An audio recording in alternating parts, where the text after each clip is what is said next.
When I bought my lake cabin, I knew it would be my escape from the chaos of city life. A sanctuary tucked away in the pines with a private dock and a view that looked like it came straight out of a postcard. I worked hard for that piece of land, and I paid cash, so I wouldn't owe a soul. What I didn't realize back then was that the Homeowners Association, a group of self-important busybodies, would make it their personal mission to control every drop of water and every blade of grass in this community. At first, their letters were harmless. Keep your lawn trimmed. No boats after 8 p.m. Annoying, but manageable. Then came the day I received a letter claiming that my water usage was excessive and unapproved. That's when the alarms went off in my head, because what they didn't know and what I had never bothered to mention is that I own the original easement rights to the entire plumbing system running through this community. That means every pipe, every valve, and every drop of water they think they control technically runs through my property rights, but they didn't bother to check.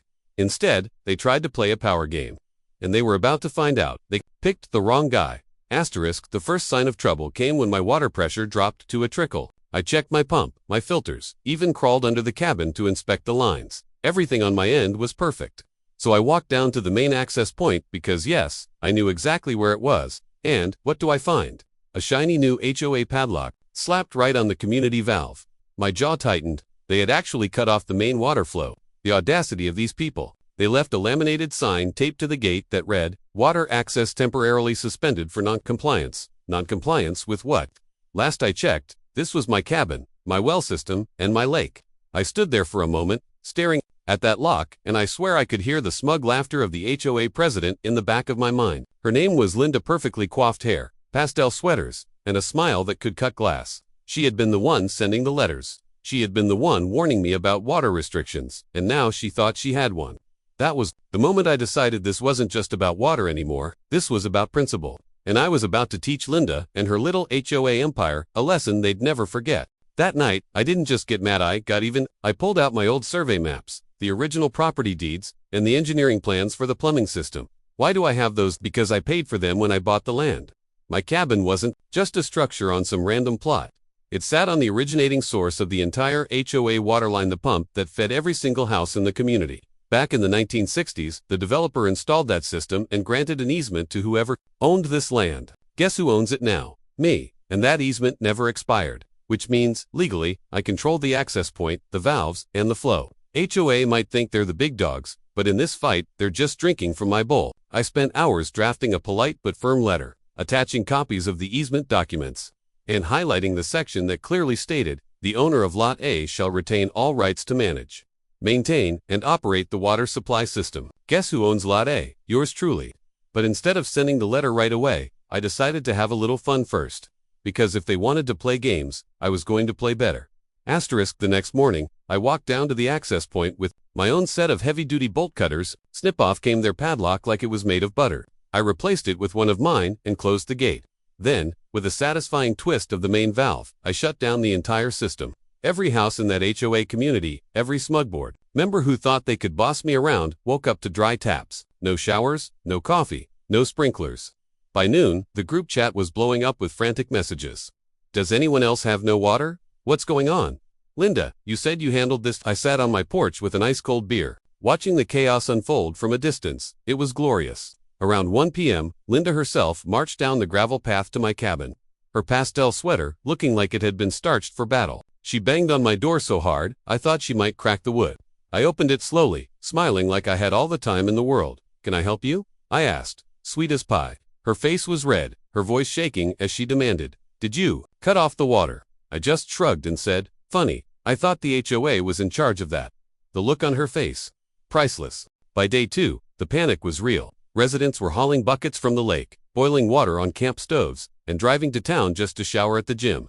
Meanwhile, I was living like a king, because my cabin runs on an independent well system that I maintain myself. Linda called an emergency HOA meeting and sent me an official notice threatening fines, legal action, and even criminal charges for tampering with community property. That was the moment I dropped the hammer. I walked into their meeting, uninvited, dropped a thick envelope of documents on the table, and said, you might want to read those before you embarrass yourselves in court. Silence fell over the room as they flipped through the pages, the original easement, the engineering diagrams, and my recorded deed. When Linda's eyes hit the clause about operational control belonging to me, the color drained from her face. This can't be right, she stammered. Oh, it's right, I said, and if you don't believe me, I've got a county clerk who'll be happy to confirm it. The room was dead quiet except for the sound of me cracking open a soda.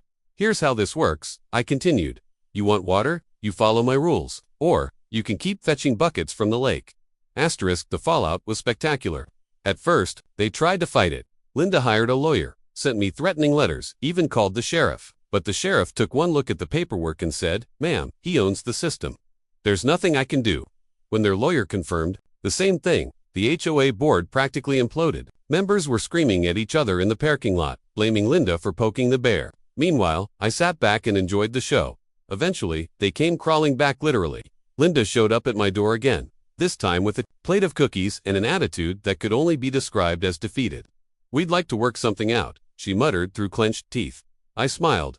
"Oh, now you want to talk." I laid out my terms. No more harassment, no more letters, and every HOA policy regarding water usage had to be rewritten with my approval. And if they ever tried to touch my valve again, permanent shutoff. Linda nodded, so fast I thought her head might fall off. She agreed to everything, and within a week, the HOA officially amended its bylaws. Guess who signed the top line as water system administrator? That's right, me. From that day forward, things changed. The HOA went from power-hungry tyrants to the most polite neighbors you've ever met. People waved when they saw me, offered to mow my lawn, even brought over pies during the holidays.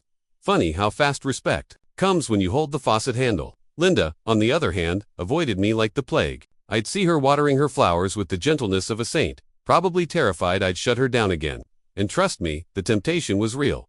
But I didn't do it, because honestly, I'd made my point. They thought they could control me, and now they know the truth. I hold the lifeblood of their community in my hands, and I like it that way. Asterisk, looking back. It's almost funny how a simple lake cabin turned into a power play that shook an entire HOA to its core. They tried to shut me off, to make me bow down to their petty rules, but instead, they ended up bowing to me. And the best part, I didn't have to break a single law. All I did was stand my ground and use the leverage I had. So here's a little advice to anyone dealing with an overreaching HOA. Know your rights, know your property, and never underestimate the power of being prepared. Because sometimes, the difference between being a victim and being a victor is just one well-timed twist of a valve.